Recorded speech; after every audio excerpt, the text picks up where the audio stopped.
தமிழ்நாட்டின் முதலமைச்சராக திரு ஜோசப் விஜய் பதவியேற்ற நாள் முதல் கொண்டு சமூக வலைத்தளங்களில் பல்வேறு செய்திகள் பரப்பப்பட்டு வருகிறது. திட்டமிட்டு பரப்பப்படுகிறதா அல்லது ஏதேனும் ஒரு காரணம் பின்னணியில் இருக்கிறதா என பல்வேறு கோணங்களில் ஆய்வு செய்யப்பட்டு வருகிறது. தற்போது வந்திருக்கிற செய்தி என்னவென்றால், அதாவது அமைச்சரவையில் பங்கேற்றிருக்கும் பெண் அமைச்சரான கீர்த்தனா அவர்கள் முதல் பெண் அமைச்சர் என்கிற தலைப்பிட்டு ஒரு செய்தி ஒன்று பரப்பப்பட்டு வருகிறது.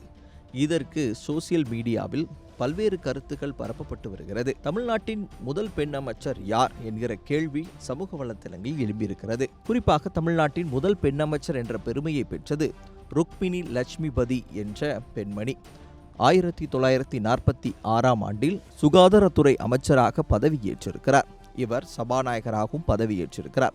இவருடைய பின்னணி என்னவென்று சொன்னால், சுதந்திர போராட்டத்தில் உப்பு சத்தியாகிரகத்தில் காந்தியடிகளோடு இணைந்து போராடியவர், குறிப்பாக சிறை சென்றவர், பல்வேறு சுதந்திர போராட்டங்களில் முன்னணியில் இருந்து தேசத்தின் விடுதலைக்காக பங்கேற்றியவர்.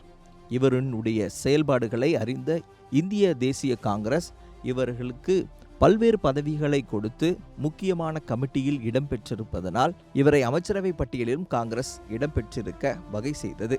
தற்போது இதை தவிர பல்வேறு தமிழக அரசியலில் முக்கிய அமைச்சர்கள் பெண் அமைச்சர்களாக பதவியேற்றிருக்கிறார்கள். குறிப்பாக ஜோதி வெங்கடாச்சலம், ஜெயலலிதா, சத்தியவாணி, கீதா ஜீவன், கோகுல இந்திரா, வளர்மதி, வளர்மதி, சரோஜா, தமிழரசி போன்ற பல்வேறு பெண் அமைச்சர்கள் இருந்தபோதும் தற்போது பதவியேற்றிருக்கிற தவைக்காவை சேர்ந்த கீர்த்தனா எப்படி முதல் பெண் அமைச்சராக ஆக முடியும் என்கிற கேள்வியே எழுப்பப்பட்டிருக்கிறது. இதற்கு பதிலும் சமூக வலைத்தளங்களில் பரவி வருவதால் தற்போது இந்த செய்தியை உங்களுக்காக வழங்கியிருக்கிறோம்.